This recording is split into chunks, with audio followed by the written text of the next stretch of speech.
If we don't have God at the center of our country, we don't have a future. Would you say that the government mandating military officers to take the vaccine was an unlawful order? It was an unlawful order. There was no FDA-approved drug that was available to service members at the time. I think there needs to be a court-martial of everyone 07 and higher, every flag officer who pushed the mandate. You'd think the left would be all about freedom of choice on when it comes to what you put in your body. That's their thing, right? Like, don't tell me what to do with my body. How do you sort out the pro-lifers versus the abolitionists? Killing anyone, any innocent human being is murder, and it shouldn't happen. So the ultimate goal needs to be no abortions whatsoever. Like, would you like to see our country criminalize same-sex activity? Talk to us about law and order versus loving your neighbor and this whole ICE situation. We've had an intentional influx of tens of millions of people within this country, illegals in this country. Democrats and globalists did this on purpose to permanently change the voting basis demographic here.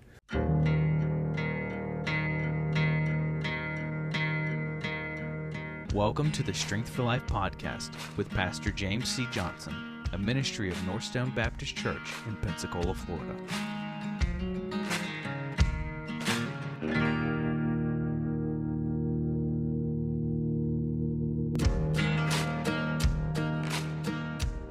John Frankman, thank you for joining us on the Strength for Life podcast. Thanks for having me, James. Andrew, appreciate you having me here. Yes, sir. Yes, and Andrew, thank you for being my co-host today. It's my pleasure. Yeah. So this is going to be a fun pod, man. I've got lots of respect for you, of course, as a Green Beret, serving our country. And I want our people to hear your story, your motivation for running for Congress. And then we're going to, later in the pod, talk through some issues that are important to people. And so I think this is going to be a lot of fun. What people don't know is that just before this podcast, John was doing pull-ups. How many independent Baptist churches do you know that have a pull-up bar just outside the auditorium? I mean, right? Yeah, no, you have to be strong in spirit and mind and body. That's right. So, Right. And how many future congressmen do you know that can rep out pull-ups like that? Wide grip pull-ups too. Those are much more challenging.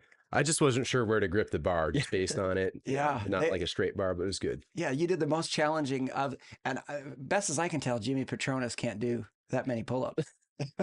Yeah, I'm not sure. If he wants to do a video of it, he certainly can. But yeah. Right, yeah. We'll be holding our breath for Jimmy Petronas pull-up video. Right. Well, yeah, thanks again for joining us. Go ahead and tell us a little bit about your background, if you would. Sure. So my name is John Frankman. I'm running for Florida's 1st Congressional District. I was born in Los Angeles and grew up for the most part in the DC metro area. My parents, unfortunately, they split up. And kind of having that absence of a father, I was very blessed to, for as long as I can remember, just understand God exists, have God as a father, pray to him on a daily basis. And through some of the challenge of moving around as a kid, of not having the dad around, continuing to grow in faith, had the opportunity to get baptized when I was 12 in an Episcopal church. Later on, went to a Catholic high school, and I just really liked everything that I was learning at the school. So always been a Christian, became a Catholic Christian at the age of 15. Another kind of weird thing that you don't hear many congressmen say, I started discerning the priesthood. I thought God might have been calling me to that. So after graduating college, I went to Wheaton College in Illinois. I got a degree in chemical physics, and I did ROTC. And with the ROTC, commissioned as a lieutenant in the Army, a second lieutenant in the Army, but with the understanding, because I thought I might be called to ministry, that I would go to seminary. So I spent 4 years in seminary studying 2 years of philosophy, 2 years of theology, and from there went into the Army. And when I went in the Army, I started as an infantry officer on active duty. So I went through the infantry basic officer leadership course. And an infantry officer is basically closing with and destroying the enemy. So your starting job as a platoon leader, you're in charge of 40 soldiers, and it's everything within 300 meters of just going through taking terrain. So went through that school, went through Ranger School, which was very difficult. And that was my first time actually in this congressional district back in 2016 when I was at the Florida phase. And I liked it so much that I chose to recycle and do it twice. No, that's just a joke. But Ranger School, it's 2 months long if you go straight through. If you recycle, it can take some time. So I had a few more lessons to learn. So was able to get through graduate Ranger School, then Airborne School, and then while an infantry lieutenant decided, let's try out for Special Forces. So I went to the Special Forces assessment and selection, and that's a very difficult, few week tryout where you do ruck marches, runs, obstacle courses, IQ tests, personality tests, language aptitude tests. And about like 30% of the folks, 35% end up graduating that and then get to start the training to be a Green Beret. So you have that land nav, carrying more weight than you ever thought possible further. And it was dead of winter. And I think I lost 20 pounds, even though there was no food restrictions. You were just moving that much. Wow. So the idea that you can't out exercise a bad diet is not actually true. You can't. If you're in Special Forces assessment and selection, you absolutely can. Yes, that is correct. Okay. That's a great Wow. point. But no, so just very grateful for all the military training. And a Special Forces Green Beret, what is that? That is a special operation force component. So you have U.S. Army, you have SOCOM, Special Operation Command. Every branch of the military has their own special operation component. So with the Navy, it's the SEALs. With the Army, you have U.S. Army Special Operation Command. You have Ranger Regiment. You have Special Operations Aviation Regiment, which is helicopters. Then you have Green Berets. And Special Forces Green Berets, we focus on working by, with, and through a partner force. We're either trying to work with an indigenous force to overthrow a foreign government, or we're working with a foreign government to try to quell an insurgency. So that's why we have language training. We're regionally aligned. I obviously focused on Central South America, but it was just an amazing, amazing program. So you are fluent in Spanish. Do you speak other languages as well? English, Spanish? English, Spanish. I mean, I studied some Latin in seminary, and when I was in the military, I tested out of Italian and Brazilian, just because it's close enough to Spanish that just with the reading and listening, it's close enough. And your fiance is a Spanish speaker. That's true. Yes. She's my Spanish is much better than her English. So mostly for my patients, we just speak Spanish. Okay. That keeps you brushed up on it all. Yeah. It's great. And she's amazing. And I really do love that kind of additional growth aspect of the language difference. How many Green Berets are out there? Oh, well, so you have 7 different battalions. It's one of the larger special operations components. So there's thousands out there for sure. Yeah. I'm trying to think of, I don't know. Yeah, I'm not sure the exact number. I'd have to look that up. No, that's cool. That's super awesome. So Green Beret, and tell us your story of how you transitioned out of being a Green Beret. And I guess what I'll say is that with special operations, it's maybe 1-2% of the military. So it's a much smaller portion of the military. So even if that sounds like a lot. But as far as transitioning out of the military, I got to 7th Special Forces Group in 2020. That's what brought me to Florida's 1st Congressional District. And if we all remember that during 2020, that was the height of COVID. So I had just finished the military freefall course when COVID was starting, moved down here June of 2020, and I get my team in September of that year, and they had just gotten back from deployment. And we all know the COVID shot is coming out. We're all tracking what's going on with COVID. And it was very eye-opening to come from North Carolina, where I was trained, where churches are shut down, where restaurants are shut down, to Florida, where everything is open and free and no one's suffering from it. And we were just very open about, well, what do we think about this shot? And as a former seminarian, as a faithful Christian, I knew that every shot that was out there either used aborted fetal cells in the testing or the testing and production. So for me, that meant that I can't just get this. I have to prayerfully discern what it is that God wants me to do. So that was my first hesitation. Then we start hearing about the different medical side effects of it. And then as Green Berets, we're supposed to use psychological operations to either overthrow a foreign country or help that foreign country overthrow and quench different insurgencies. So it seemed like there was a lot of psychological operations going on to convince people that, hey, you need to get this shot. And just no doubt about it. Right. A lot of that, no doubt. And I just talking to my team, I told them that as your team leader, as your senior rater, the person who's in charge of your future job assignments and how you're rated, I'll neither punish or reward you based on whether you get the shot. I personally don't want to get it till at least it's mandatory, but I will let you individually take the decision you want. And because of that, I had the least vaccinated detachment of all of 7 Special Forces Group.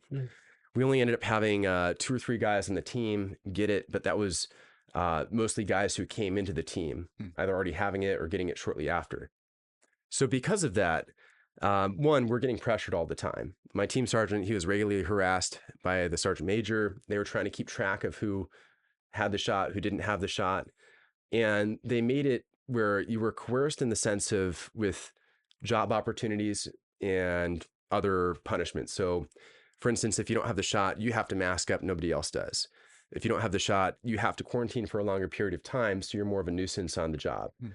And the big things that happened, we had a mission to El Salvador, and we were supposed to go before the mandate ever came out, August of 2021. But First Special Forces Command said you need the shot to deploy. And my team wasn't willing to do that. I gave them all the option and they didn't want to do that. So we had that deployment taken from us, which is kind of unheard of. You don't go through 2 years of that training and that much suffering to stay stateside. So we lost out on deployments. The mandate came out, and we had a training assignment out in the woods of Louisiana, the Joint Readiness Training Center. And believe it or not, they ordered us to wear red wristbands and red tape on our gear to signify that we weren't vaccinated. Now, how does that sound familiar, right? Yeah, right. Wow. Another team jokingly made us gold stars, but that's the military humor. But like, for real, like, what are we doing right now? Yeah. Like, can we not look at the mirror a little bit? But we were counseled there that we had 3 days to figure out whether we get the shot or not. If not, there's going to be repercussions. So I pushed back against leadership and was like, why are my guys getting counseled in the middle of the woods? How do you expect us to make this decision without the proper legal, medical, religious resources? And how am I going to show my guys that training to fight and win wars is more important than administrative BS? So that got pushed back, and I can make a long story of it, but I'll just try to get to the point. But basically, most guys, I put my exemption in. Most guys got the shot, or they got the shot, and my team time got cut short. I was selected to teach philosophy and ethics at West Point, but when my religious exemption was pending, I wasn't allowed to deploy. I couldn't move to different duty stations or new job opportunities. I couldn't travel.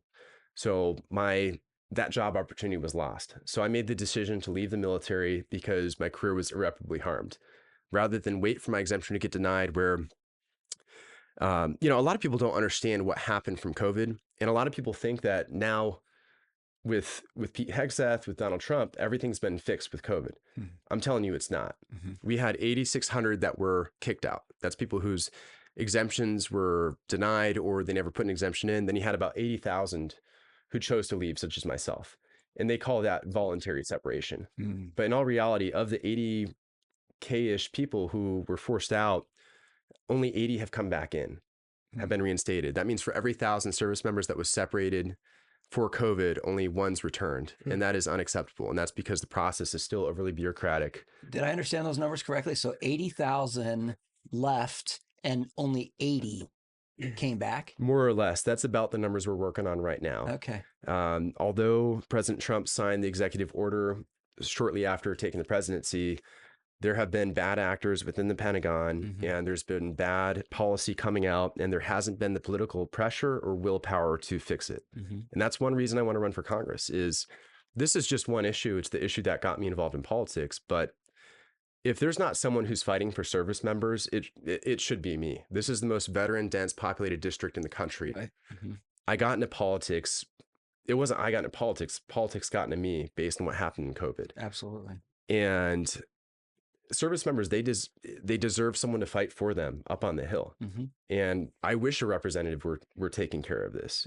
I wish it was getting more traction and attention. And I know that even just as a candidate, it will get more attention. But God willing, as a congressman, can really fight and make it a loud vocal issue. Have you met President Trump? I did meet President Trump, yes. I thought that was true. I thought I remember seeing that on social media at some point. Yeah. Overall, what's your take on Pete Hegseth? I think he's done a lot of solid things, and I'm very happy about that. But I think that with COVID, there hasn't been the same emphasis on fixing things. So I know he's trying to fix DEI, which he largely has. He's trying to make standards high, is trying to make the process quicker for appropriations, buying things, and technology is huge. I think shipbuilding is one of the main focuses we need to really have within the Department of War. But here's the difficulty with I like COVID. calling it the Department of War. It's fun. I like the name change. Yeah. Right. Yeah. You got to be good at it, right? And he's forthright with his faith. He is. Like you are. Yeah. So I respect that as well, especially in the midst of the woke culture. It's not PCC to love Jesus, but he's loving Jesus in public. So I respect that. If we don't have God at the center of our country, we don't have a future. Mm-hmm. And we know with the natural law that we need to conform our laws with those of the natural law, where God has the eternal law, and man's participation in God's law from like that rational basis is in the natural law. Mm-hmm. And you don't put sand in a gas tank of a car and expect it to run. That's what it's like when you go against God's law. Yes. And we need to stop trying to go against it. We need to stop thinking men are women, women are men, that life doesn't start at conception. So we need to fight these things in order that we can flourish as a society. Mm-hmm. And it's a better kind of ground. It's a better environment for accepting of the Christian faith as well. Yeah. And you did talk about already your motivation for refusing to receive the vaccine. Could you elaborate on that just a little bit more? Yeah, absolutely. Well, I mean, one definition for sin is an act against reason. Jesus Christ is the way, the truth, and life. He's the truth. When you go against truth, that is a sinful thing, an act against reason. But particularly, it was the use of aborted fetal cells. Right. And And I'm repping the Run for Life. right. Richard Murray and Kevin Kirkpatrick, Todd Leonard, the Micah guys host this, and you ran in it the other I did, yes, a yeah. couple weeks ago or so. Yeah, were you happy with your time? I was happy. I know I got second in the age group. I Solid, don't good. remember the time specifically, but yeah, definitely was content. Yeah. And so, yeah, a pro-life guy. And carry on. You mentioned abortive Right. Yeah. So fetal cells. So this is a disease that we have a 99.99% chance of surviving. So I don't think that the murder of an unborn child, Talk about COVID. yeah, for COVID, Yeah. that this human embryo kidney, I think it's 293 or 273 is what was used. But what does that imply? That implies that there were over 200 attempts to try to harvest this organ of a baby. That the baby had to have been so far developed that the kidneys were already there. That there are apparatuses to keep the baby alive when you're trying to harvest this organ. It's absolutely disgusting. And not only is it kind of the murder of the unborn child, it's also the continued theft of its body parts. That when the parent decides to abort this child, they don't have the rights over the baby anymore. And when a soldier dies overseas, we do everything we can to recover the body, properly inter the body, because the body is something that's sacred. It's the place where the Holy Spirit can indwell within you. So we don't have a right to these body parts. So I didn't think a disease that I have a 99.99% chance of surviving merits or should allow for me to be involved in the murder of the unborn child, the continued theft of its body parts. And Amen. it's an act against reason too. And there was no medical need for it. And it was a huge psyop to get more control over our country. Yeah, absolutely. And something that stands out about you, Brother Frankman, is that you're principled and you're not necessarily populist. Like, so most people are getting the vaccine, so let me get the vaccine, but you say, so here are my values and morals, and here are the things that break those. For those reasons, and Kevin O'Leary's words, for those reasons, I'm out. And you just don't take it. Right. Would you say that the government mandating military officers to take the vaccine was an unlawful order? It was an unlawful order. Secretary Hegseth has acknowledged it's an unlawful order. And the reason it was unlawful, and this is important to know, there was no FDA-approved drug that was available to service members at the time. So we heard that Pfizer was around. That was emergency use authorized. Now, we were told Pfizer was FDA-approved. It wasn't Pfizer, it was Comirnaty. So it's kind of like a difference between like Cheerios and Toasted Oats or something. Like one's on brand, the other's not. And you can mandate the on-brand one, you can't mandate the EUA one. So the FDA-approved one, Comirnaty, wasn't available to service members like at all, at least for the first year. So the people who put their exemptions in, the people who were punished, who received general officer memorandums of reprimand, other negative paperwork, they were done so based on an unlawful order because the Secretary of Defense at the time could not mandate someone to take an emergency use authorized drug. That's the whole point of it. So it was illegal for that reason. It was an affront against religious liberty, as religious exemptions were pretty much 99% denied all across the board, and very in same fashion, like they weren't taken into individual consideration. And yeah, I mean, it just also injured so many people. I mean, it's just kind of if you think of the purpose of the military, which is to support and defend the Constitution, how are we supposed to do that when so many of our warfighters are getting injured by this thing? Right. So if you do get elected to Florida's 1st congressional district, what do you plan to do to try to combat some of the wrongs that were done through COVID?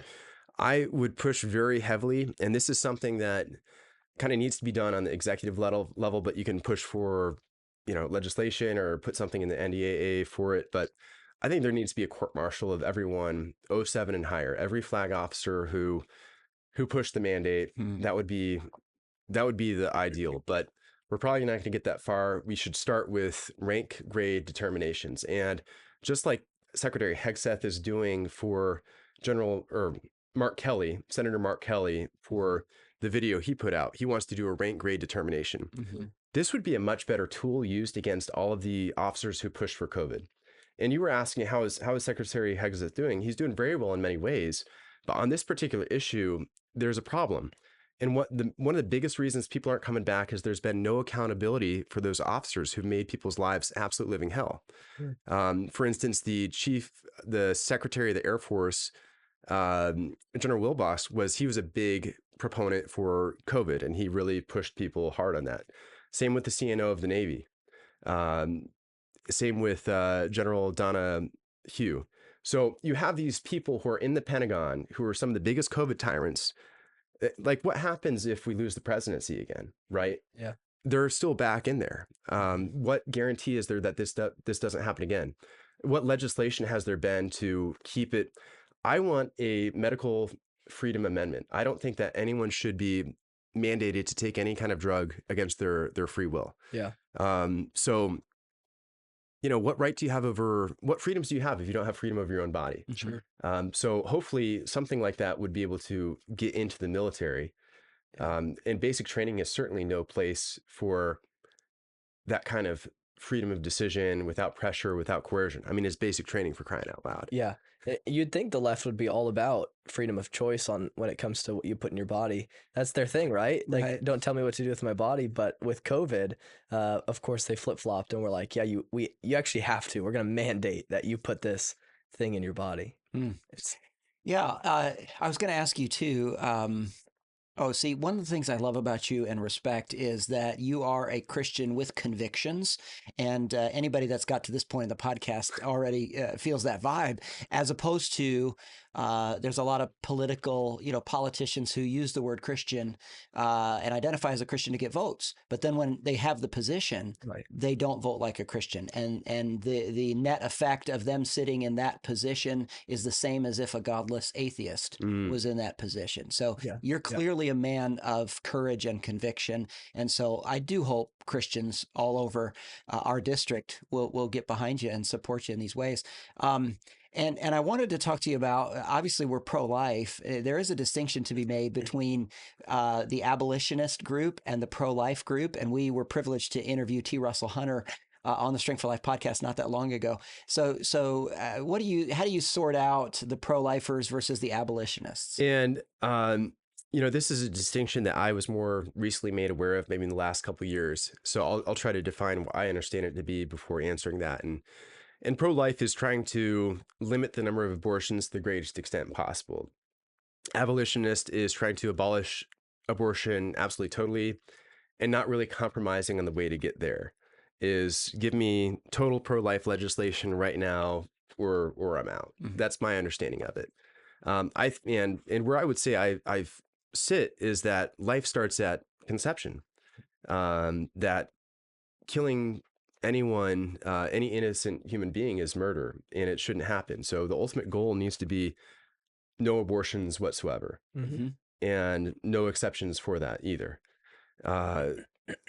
Now, I think that we have to understand where the culture is. God tells us be as wise as serpents, but innocent as doves.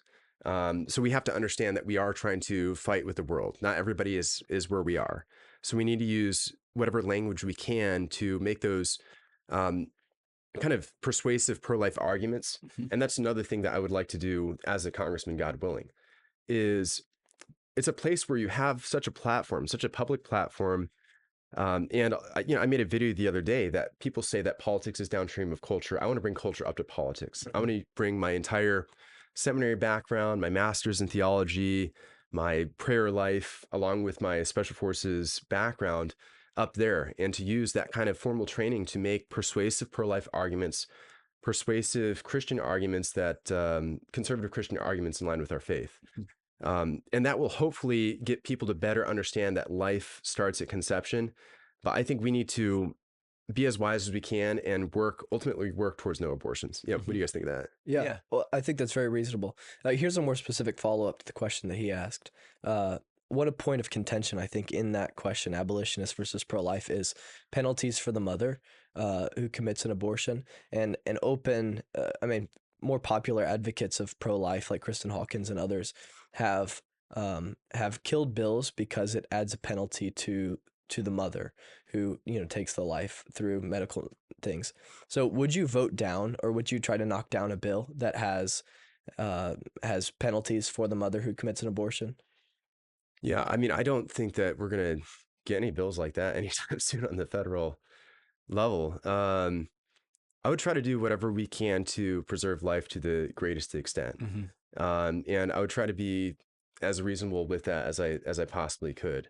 And the tough thing is that society has lied to so many of these women, Right? And in so many ways, whenever they unfortunately commit abortion, when they kill their child, that is such a punishment in and of itself. I think absolutely it makes sense to, if it's made illegal, if a doctor's doing it outside of the parameters that is legal, and we all know that no unjust law is an actual law in itself. So I don't know. I'd have to look at the specifics before I give a definitive answer. Sure. Yeah. So I think in one sense, all pro-lifers are abolitionists. Like the goal of the pro-life movement is to abolish abortion completely. I think the distinction is, as I see it, is realism versus idealism. Ideally, it's abolished today. But realistically, it's a little bit of a process as far as working towards abolishing abortion. T. Russell Hunter, again, we got to interview him, and I appreciate so much of what he does. But he does work behind the scenes, not just publicly doing videos, but he works behind the scenes where he calls men in congressional positions, men and women. And our friend Mike Hill was a state representative, and he put forward the heartbeat bill. Okay. And so, and it didn't get passed, but I think it allowed abortion up to 6 weeks. So T. Russell Hunter gets on the phone back then, a year or two ago, and this was maybe it's 3 years ago now. And he calls Mike Hill. This is behind the scenes conversation. And he says, look, that bill's not good enough. And I was in the pulpit back then, and cheering for the bill, right, and saying things in public. But T. Russell Hunter's point is very solid. That okay, it sounds good to put forth a 6-week bill, but let's put forth a bill that says no abortions at all. And so, what are your thoughts there? Yeah, totally true. And I think T. Russ's best argument is, where have we gotten? We've 75 years of this pro-life. How far have we pushed the ball down the field? I think is his contention. Yeah. Another thing too is they just did the downtown or Washington D.C. did the March for Life. Yeah. And, at the end of that, a lot of people will say one to another, hey, I'll see you next year, and T. Russell Hunter, or an abolitionist's point, would be like, no, we're not doing this every year. We're stopping this now. Yeah. And so, I love that. There's a part of me that really loves that. That's idealism, as opposed to realistically, though, what are the steps? So I think the debate really is incrementalism versus abolitionists. Incrementally, what do we need to do to get there? No, that's a great point. But what I can guarantee you is that I would use my public platform in order to fight for life, period, whether it's at the federal level, state level, local level. And we were talking about the drag show earlier, where you took a strong stance against it. I took a strong stance against it. Absolutely. If I were a congressman for this district, even though that's a local issue, you better believe it, I will be speaking out against that. I will be using the position that God gave me and the voice he gave me to speak out for truth. And that's not something that I saw Jimmy commenting on. Right. And that's a lot of the kind of establishment politicians in the area who are just fine. And then, you see him at the prayer breakfast on Saturday, but there they are allowing for Was he there? Yeah. Allowing for a drag queen show. It's insane. Right. Yeah. And that goes back to why we respect you, because you are a person of conviction, and you went on the record against Drag Queen Christmas. Yep. And you mentioned the video where you're on the record for Christ. You're expressing in a video your Christianity. Yep. And I do believe in the glories of the gospel. but I also believe the gospel has implications. And so, again, these people that say, oh, I'm a Christian, vote for me, and they say they're a Christian because they want those votes. Right. But then the net effect when they're in that chair is godlessness. Yeah. And then Perspective. depending on the person's life, background, et cetera, you do your examination. But I would just point people to, look, I spent 4 years in seminary, 4 years discerning celibacy. You don't do that unless you're pretty serious about your faith. And then I left my job in the military as a Special Forces Green Beret out of reasons of faith and principle. So there's a lot of people who talk the talk, but I walk the walk, and I will fight to fight for our faith and try to bring those Christian values, conservative principles up to DC. Yeah. And you know several notable people. You know Matt Gaetz. I think you've done a few things with him. He's interviewed you. And you know Russell Brand. So talk to us about some of these notables. Sure. I'll go with Russell Brand really fast. I met him at my gym. I do CrossFit a few days a week. Yeah, maybe a little more. And he was there, got to talk to him after, and I introduced myself and brought up that I was a Green Beret who left the military for the COVID shot, that I was gonna run for Congress, announced later on. And he was very kind, exchanged information, share about it on X. And, I really respect him. He's a man who's gone on a journey. He recognized his sinfulness. He's converting and relying on the Lord right now. And we were able to pray together after our conversation. It was extremely blessed. But we can also relate on fighting globalism. I mean, how many politicians talk about globalism, right? Like, let's just be real about what the problems are in the world and let's fight them. And he obviously had his concerns with the COVID shot too, so he can totally respect that. Now with Matt Gaetz, now he had the position you're applying for.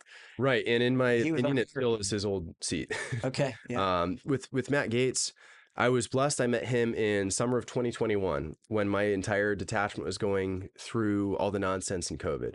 And I had a letter for his office. I talked to him in person telling him, hey, there are these problems happening on my team in this unit. He's like, okay, you have a letter. Can you give it to me now? I'm like, I can't do that in front of my leadership. Can I give it to a staffer? But made that contact there. And then as I was leaving the military, I went to an event that him, MTG had that was a Pro 2A thing, got to talk to him. Told him I want to share my story. I want to get involved. I want to fight. His office actually helped me get my first op-ed published. And from there, he followed me on Twitter. He reposted something of mine saying John is a personal hero of mine, and that got me like 10,000 followers in a day. It was something nuts. But yeah, and then he took me to the State of the Union in 2024. Cool. So I was his guest at the State of the Union, and that was amazing. And I recognized that him bringing me to the State of the Union wasn't just for me. It was on behalf of all service members who've been negatively impacted by COVID. And for me, he's a fighter, right? He's a fighter. Oh, yeah, he's tenacious. There are things we disagree on, and I've disagreed on them, with, to his face or whatever, and talked about it. And he's a man, he'll take critiques, whatever. I feel kind of a special, special conviction to pray for him, for his wife, Ginger, for his son, Lucky, for their walk with Christ. And I'm very grateful for his friendship, for everything he's done, for having me on his podcast or his show multiple times. But he's an example of someone who wasn't in the military, but has done a great job for the military with this district. And that's something I greatly respect.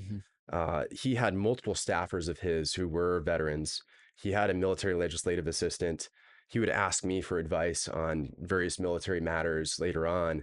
And that's just not something I've seen as much. In fact, it's one of Gaetz' former staffers who's helping on my team, who's really helping me understand what kind of policies to put in place, how to run the local district office.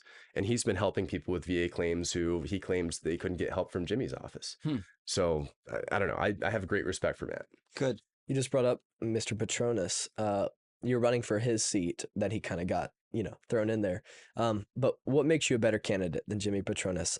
He claims to be Christian and family-centered and all the right things to say. Jimmy Petronas says it. I was reading his webpage today. So what makes you a better candidate that people should vote for than him? Yeah, well, I absolutely love this district, love this area. It's kind of like when Christ sends out his disciples, and it's like where you stay, where they accept you, stay there. But this area specifically is very military dense populated. It's like 15% military, most veteran dense populated district in the country. And I think It needs someone who's going to take care of the veteran population, take care of the military population. We also have 5 bases of great strategic import. So we need someone who understands that, who can know how to take care of veterans, and who can take care of our military to give them the appropriations, the guidance, et cetera, that they need. And I haven't seen that particular thing there.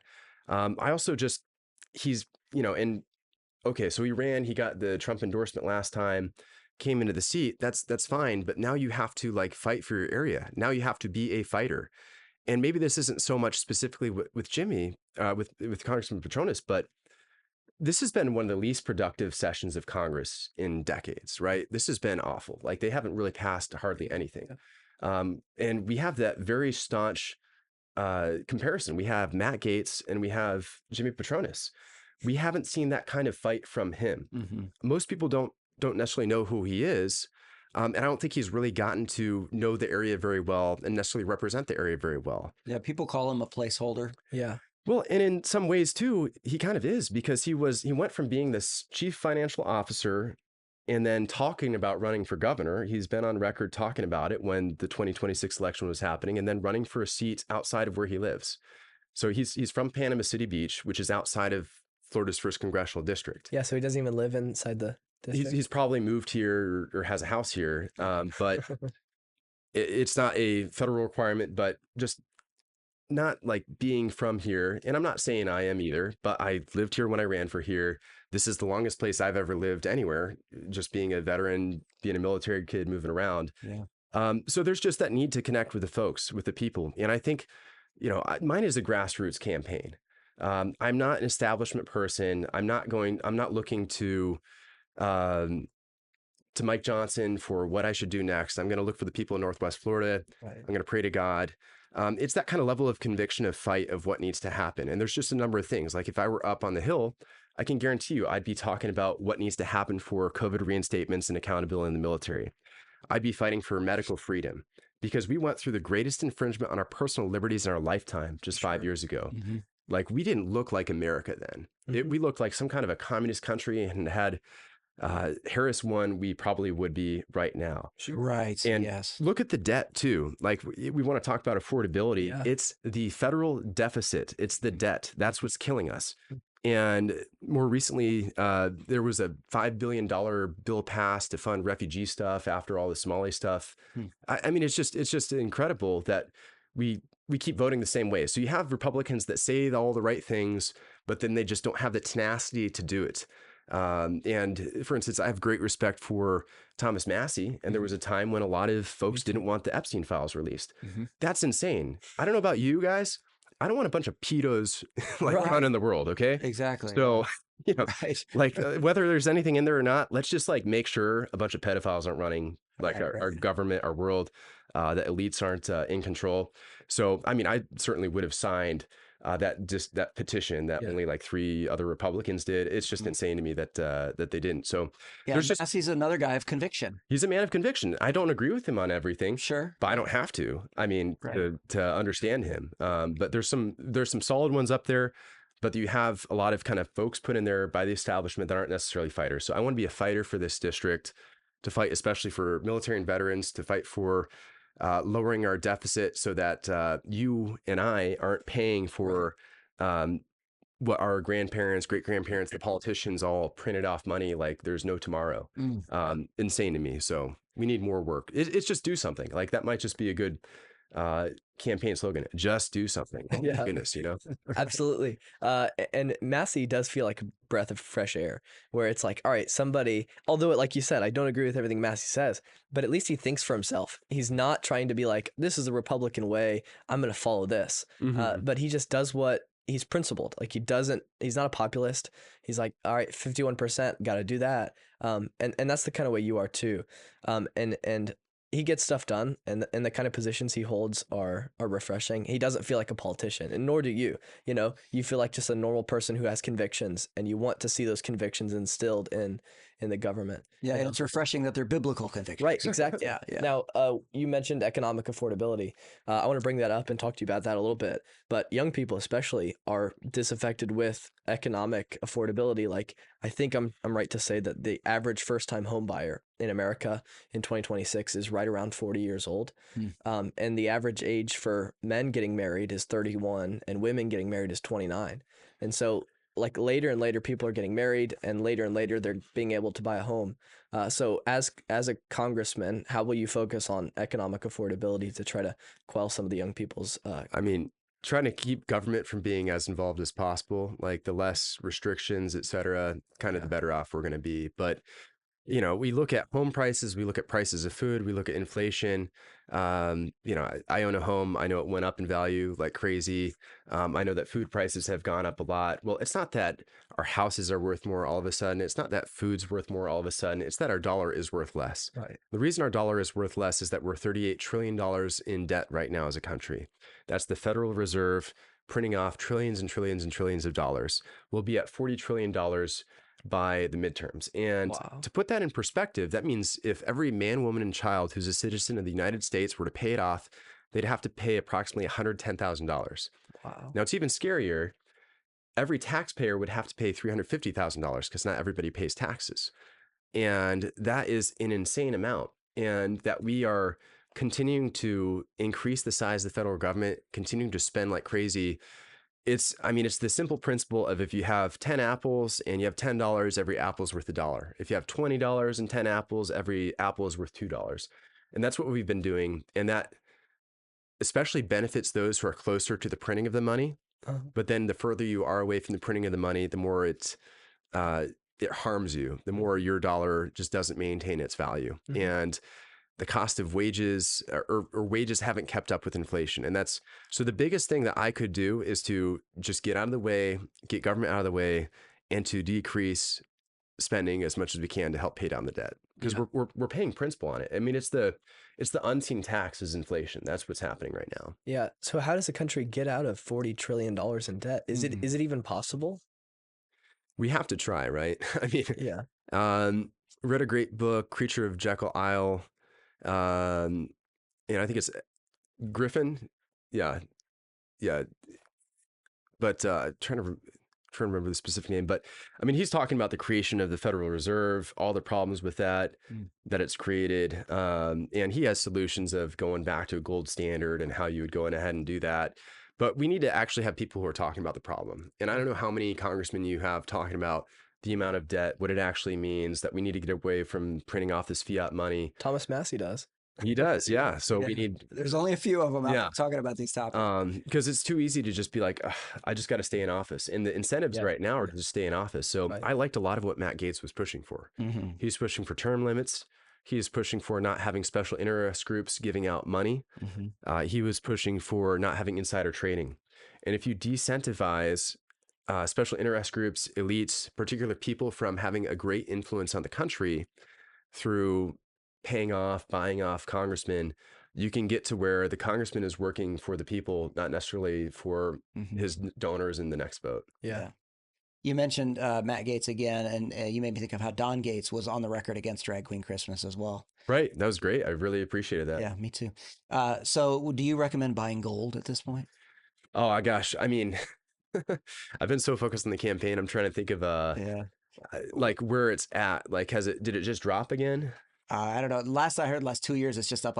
It's been up. I know Friday, and this is something that I posted about very recently, but a lot of large banks manipulated the price of silver where they lowered how much it was worth, and then they sold their shorts it was total market manipulation to get away from it. So we have this thing where these banks are too big to fail, and that's one reason why the Fed was set up.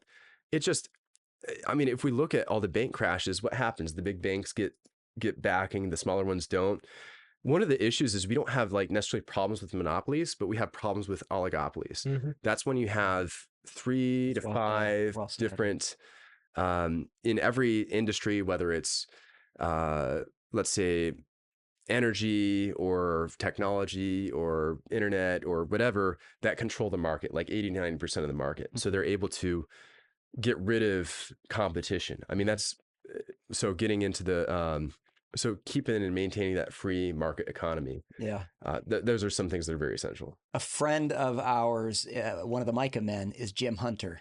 and he is a gold salesman. So Yeah. this is a little Is he? plug. It's a little plug. He's also a pastor. He's a super good guy. So anybody wants to buy some gold, see Jim Hunter. But no, it's certainly just depending on where it is. Obviously, gold is a smart thing, and having that commodity money where the money actually is has intrinsic value. I mean, it's unfortunate with the dollar. I wouldn't just put your money in a savings account right now. Yeah. And it's going to be interesting to see. And that's the dangerous thing when you have BRICS happening right now. The other countries that are forming their own monetary policy because of the unreliability of the dollar could kind of come up and end up biting us. Yeah. So, And did you say the number is 40 trillion? we're at 38 trillion right now. Yeah. Okay. I think it's projected to be at 40 trillion by the time we hit the midterms. Yeah. And I'm told 70% of our nation's debt is the debt holder is communist China. Is that about right? I mean, Yeah, I don't know. if that's true, that's a problem, startling. right? Yeah, that's a yeah, it major is. problem. Yeah, and I like a lot of what President Trump is doing, but I think he did something somewhat recently where he increased some budget item, like instead of 1 trillion to 1.5 trillion. And I'm like thinking, like I'm sure it's allocated to a good resource, and I'm sure he's going to use it well. But like, how are we throwing like that? That's not even a real number to me. 1.5 trillion. We're going to increase it by 500 billion. Yeah. And it's just like we're in debt. If America was a company, like we'd be foreclosed a long time ago. Right. It's crazy. No, I love President Trump. I think he's doing everything that he can to fight for the country, and I'm very grateful that he's president right now. It's just, thank God. You know, I think God saved his life Yeah, me too. when he was shot at, and that was such a tough day. Oh my goodness. And that was one of the most powerful experiences of my life, meeting President Trump. Mm-hmm. And I met him in October of 2024 during the campaign trail. And, you know, people think I love Trump. I was part of Veterans for Trump. I did stuff to try to get him elected.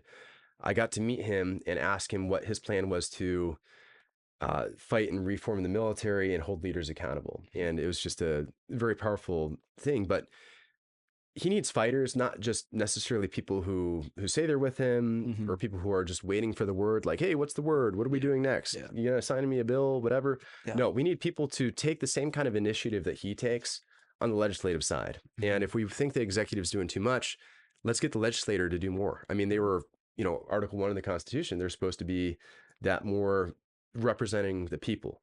But if they're not doing their job, you know, I appreciate everything he's doing. So it should be the legislature that's putting in these Doge cuts. Like Doge was such an amazing idea. Yeah. Whatever happened to that? Right? I was thinking that same thing. We were just talking about that a couple of days ago. Yeah. Whatever happened to that? We could so benefit from slashing a lot of these government bureaucracies in half. That are just unnecessary. Yeah. When Elon and President Trump had their falling out, It was sad. It was sad. Yeah. I Parents think divorced. Yeah. right. That's rough. Yeah. They've reunited now. I think they're friends again or whatever. Yeah. They I just don't see him have the same role with Doge or something like that. Right. Yeah. One of the things I love the most about President Trump is that there are Christians in his cabinet. Yes. And I'm not persuaded that he is converted to Christ himself, but I sure do pray for his soul. But if Kamala Harris was our president, there'd be zero Christians in her cabinet. You know, No. people, as we've discussed, like Pete Hegseth and several others that are in the cabinet that are evangelistic and they're forthright with their faith. And so anyways, that's to me the top tier thing that Christian worldview is represented in the president's cabinet. And I appreciate that. Yeah. And, you know, let's get to that. I mean, we need God as a country. And what does that mean? You know, Jesus talks about the two swords. You have the spiritual sword and the temporal sword.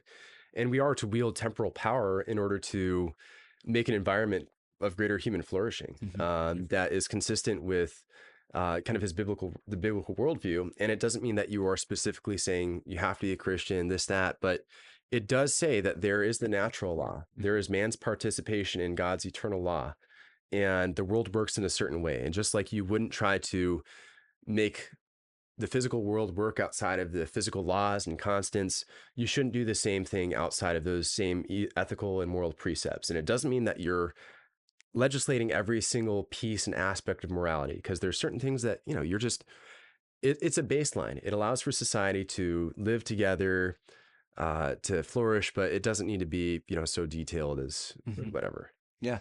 I'm really glad you said that too, because so many Christians, like he's mentioned before, are just placeholders and they're nominal Christians and they'll use that to get elected. But then when they get elected, they'll be like, oh no, we can't enforce our morality on other people. But in some ways, all law is an enforcement of morality. So it's like, which morality do we want to pick? And as Christians, we have to say, okay, this is what the Bible says, this is what this book says, and go with that. I was talking to Alex Andrade, who is a representative, and he is one of those Christians, unfortunately, who is so against the enforcement of biblical Christianity. And I think it just came out today. James Uthmeyer tweeted about this. I saw that, yeah. Where Alex Andrade is his legal team is defending Planned Parenthood stuff.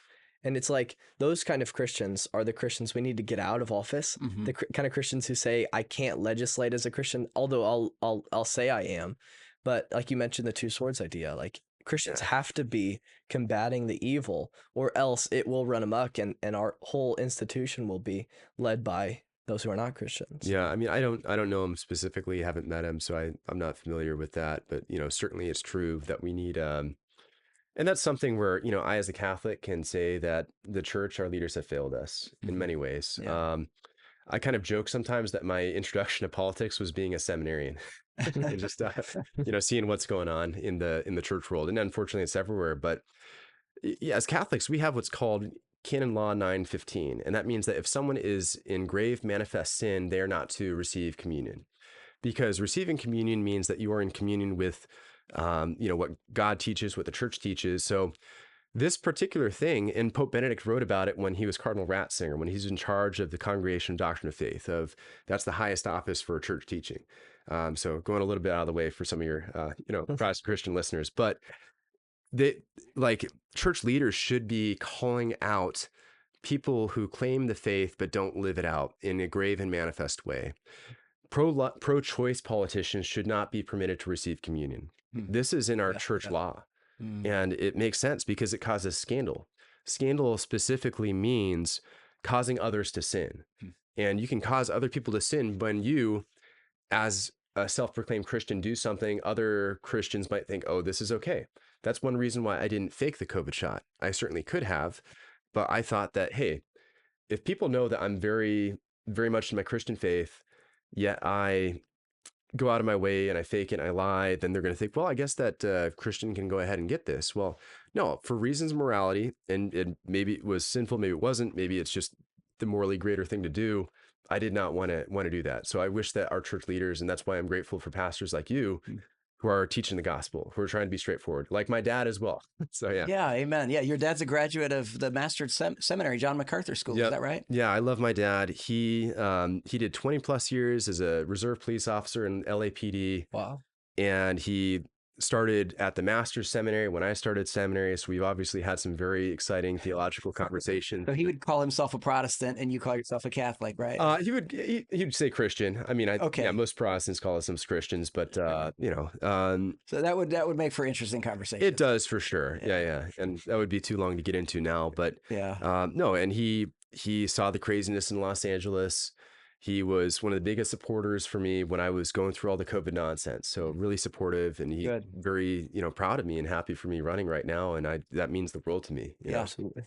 Just a few more kind of issue related questions for you. So we've talked a lot about how our Christianity produces conviction. So you're familiar, I'm sure, with Obergefell versus Hodges, the 2015 Supreme Court decision, which basically made same-sex marriage legal in all 50 states. Now, I'm 46 years old, so in my lifetime, same-sex marriage was criminalized. I mean, illegal in most of the states. So it was only in 2015 where it's legal in all 50 states. And previous to 2003, a Texas court decision in 2003, many states across the country, as recent as 2002, still had it criminalized. So what are your thoughts about same-sex marriage? This is a moral issue that we deal with in pulpits, but it's also a political issue. Give us your thoughts about the potential. Like, would you like to see our country criminalize same-sex activity? Well, that's one of those where you can legislate the natural law, but it's like, to what extent? And then how are you going to go on ahead and try to criminalize that, right? So I think even like Thomas Aquinas wouldn't say, hey, let's go on ahead and let's try to make sodomy illegal. So I wouldn't go to that extent. But obviously, I'm a Christian. And it was illegal. It was. As recent as 2002. That. Like, that's just, right. It like, was, you know what I mean? Like, that's not. Yeah. So obviously, marriage is between a man and a woman. And the reason being is that's where children come from. Like that's why God brought and made that institution in that way. And our society flourishes when we have marriages between one man and one woman that last a whole lifetime. And we should incentivize and do whatever we can to support those institutions, support those marriages. And no, a marriage between two men, between two women isn't an actual marriage. That's not how God ordained it. And if someone asks why, I would say, well, look, you need a man and a woman for children. That's just how God created us biologically. Children do best when they are raised by a father and a mother. So as a congressman, like I'm not afraid to say that, right? But I think now we're getting into, are you an abolitionist? Are you a pro-straight marriage, right? So I would be pro-straight marriage, where we need to be as smart as we can be to, I don't know, encourage society towards the truth so that we can have that greater element of human flourishing. So I'll do everything I can to support marriages between a man and woman, make it more affordable for people to have kids, try to take care of all the health stuff that's making it more difficult for people to have kids. I think a lot of that's what's in our food, people getting married later on, et cetera. And we'll be honest about, my belief on gay marriage, but I don't really know of any route right now to try to, get rid of it. Like if the vote were out at the federal level, sure. Yeah, I would vote against it. But like to criminalize it, I don't know. I mean, I think just like, hey, marriage between a man and woman. Yeah. So your point is the realistic nature of it. Yeah. How do you enforce it, even if it is criminalized? Right. And then, but I think there are a lot of people who suffer with same-sex attraction, who, and it's funny, like JD Vance saying like the normal gays when he was on an interview, like that aren't totally into the transgenderism and things of that nature that might lean a more conservative on other values, economic, et cetera. Sure. So how do you continue to work with them to bring about that kind of normalcy, but continue to preach, to speak the truth? And that's somewhere where, yes, I'll try to bring culture up to politics, but it's through kind of the more pragmatic, practical way as you go. Right. And the homosexuals back in 2015 and earlier years were like, yeah, like this is us. We love our partner, blah, blah, blah. And like, we didn't foresee the snowball effect that it would have. Now we're transing kids. Now we're doing all these other things. But 2015 really opened the door to moral relativism, where everything goes as long as it's me and this is my thing. Like in the future, one day, I won't be surprised to see when what's it called? Minor attracted persons. Oh, like, yeah. Like those kind of things. The snowball keeps going. Since we allow this, since it's legal now, then it's like, all right, well, it's what they do in their private bedroom. We'll allow it. And then the next step is it's progress, they call it. Yeah. And it doesn't affect anyone, right? I mean, it's all under the heading of love.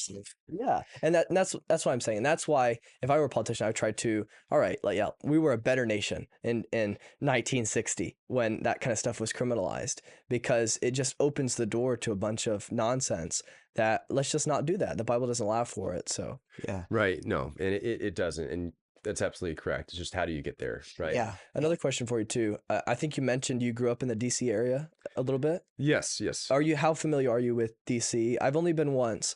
How familiar are you with that territory and kind of what you'd be going up against in DC? I mean, I can't anticipate it. About the Yeah, seriously. So yeah, I mean, I don't, and that's one thing, what got me into politics, right? It was not getting the COVID shot. It was politics getting into me, but then it was advocating for service members, going up to the Hill, going door to door, talking to multiple Republicans, their staffs, et cetera, trying to get something to happen and just not seeing it happen. And the House Armed Service Committee, which is the Republicans that kind of govern or help advocate for the military, they had the majority in 22, and they didn't end up having hearings or doing much for COVID reinstatement, for accountability. That's something that if I were there could have done. So it was seeing nothing get done, wanting to do something about it, feeling that conviction from God, which is what brought me here. But even though I lived in DC, I wasn't necessarily always involved in politics. I was in the Maryland area for a bit, Howard County. Then I was in Alexandria for a bit when my stepdad was at Fort Belvoir, and I was there for 9/11. That was just the craziest day. I mean, definitely meant making me want to get in the military to a much greater extent. Sure. and then was able to spend time in seminary. So when I was in seminary, I was at Catholic University for 2 years, then Mount St. Mary's for 2 years, which is where I ultimately got my master's in systematic theology from. Okay. Yeah. So I asked you about criminalizing same-sex marriage and the potential of us getting back there. Are you familiar with Dusty Devers by any chance? He's I'm a state not, no. representative in Oklahoma, but Okay. he is on record talking about wanting to criminalize the production of pornography. That sounds great. Yeah. Okay. Let's do Good. it. Yeah. I mean, We've already criminalized child porn Yeah. as it should be. Right. Yeah. Go ahead. I mean, it's just insane. And we have some states that have the age verification, right? I mean, and we've seen the effects of pornography being a very addictive substance, Yeah. like a drug. Why are you going to just allow for any kid with a phone, iPhone, a tablet, a computer, when parents aren't, and you can't be a helicopter parent, right? Why are you going to make it where they have access to this very powerful drug, which is just not good for their soul? But even if you leave the spiritual aspect out of it, you just look at the science of it. Mm-hmm. It's a terrible thing. Yeah.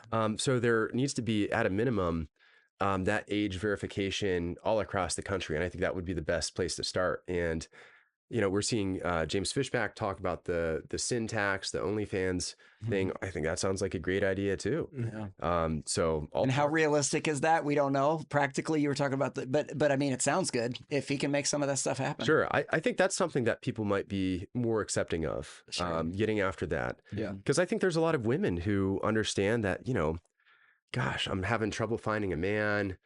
I'm at this age. With dating apps too, like you look at the most attractive people in the dating apps, they're probably getting hundreds of messages, and maybe you're like, moderately attractive ones, not as much. And I think that you have to understand that men's minds are being manipulated by, this total access to whatever images that they want to see. Mm-hmm. So I think that you could get a coalition of women who understand, hey, this is a disgusting thing. I don't want men to look at women in that way, to objectify them, to be trained to objectify them. I don't want these women to suffer in this way. These women who might be in a tough spot, are trying to find money, et cetera, but then their pictures are out there for forever. Mm-hmm. And I think that a lot of guys who, our parents didn't know what to do. They didn't have the internet at all. They didn't understand the kind of access that there would be. So I think that there are a lot of young men who would understand, life would be better if we didn't have this. Mm-hmm. So taking that incremental step, and who's going to say, put it to a vote, right? Like that's something where maybe you go full out Thomas Massey, getting all the petitions that you can of like, we're going to put it to a vote to have age verification for this. Yeah. I don't know who's going to vote against protecting our children from pornography. Right. There will be crazies that vote against it. And then we'll call them out and we'll show them the perverts they are. Yeah. Right. Yeah, the OnlyFans era is just not, it's just not healthy. Just all this easy access to evil, not healthy. The last major topic here I want to bring up is this issue of ICE. The people in Pensacola, the graffiti bridge, somebody spray painted, did their art on there, but ICE out, and people in Pensacola have been protesting ICE. And I'm from Minnesota. I grew up in Minneapolis, so a lot of what's happening there, some of these situations were just a couple miles from where I grew up. So anyhow, and you're a Christian, and Christians that are spray painting ICE out would say that their faith tells them to protest ICE based on loving your neighbor. So talk to us about law and order versus loving your neighbor and this whole ICE situation. Right. Yeah, absolutely. And my church teaches that there are objective evils and certain issues that you have to that are black and white, right? So abortion is a black and white issue. You have to be pro-life, period. And even though there is kind of biblical justification to take, loving your neighbor as yourself, life as being the essential root of, and the value of it is why we even have laws in the first place. Every nation, and there's that idea of subsidiarity, of taking care of things at the lowest level. And that's where the federal government is totally out of whack, trying to do everything that should be done at the family, the local, the state, et cetera. But every nation has to take care of itself. And that's what the United States is trying to do. And we've had an intentional influx of tens of millions of people within this country, illegals in this country. And Democrats and globalists did this on purpose to permanently change the voting basis demographic here. They know that if they have illegals in liberal states, They'll, one, vote for Democrats when they are elected because they're giving them free stuff. And then two, it's going to affect census data that gives them more sway. So they're willing to bankrupt the country by giving out freebies to do this, to hurt the United States. And that's absolutely evil. But we're also so far in debt, 38 trillion in debt, right? So let's think about a family of five. They're $550,000 in debt, right? Who would say that family of five has the obligation of housing another person, of feeding another person, of providing for healthcare for another person? And, I love all people as children of God, but we need to take care of our family first. And every nation has that right. And we were supposed to be subject to the rules who are placed over us. This is what the law is right now. It's not to mistreat the immigrants who came in here. We pray for them. We hope they have a good life outside of here until, we figure out how many we want in. But right now, we need to just take care of ourselves. So if they feel that badly, there's ways to give to charity. There's ways of doing mission work. Yeah. I'd like to see the government do way less and for the church to do way more. Amen. Agreed. Love it. Yeah. Agreed. Yeah. Very good. So, John Frankman, thank you so much for joining us on the Strength for Life podcast. Andrew, thank you for being my co-host. It was a fun one. Yeah, very, very good. And then thank you all for joining us on the Strength for Life podcast. Listen, if there are ways that I can serve you as a pastor, you can email me directly. My email address is pastor@northstonebaptist.org. Okay. We recognize that Jesus, that God is our refuge and strength, and that he is a very present help in trouble. So to God be the glory. And thanks again for tuning in.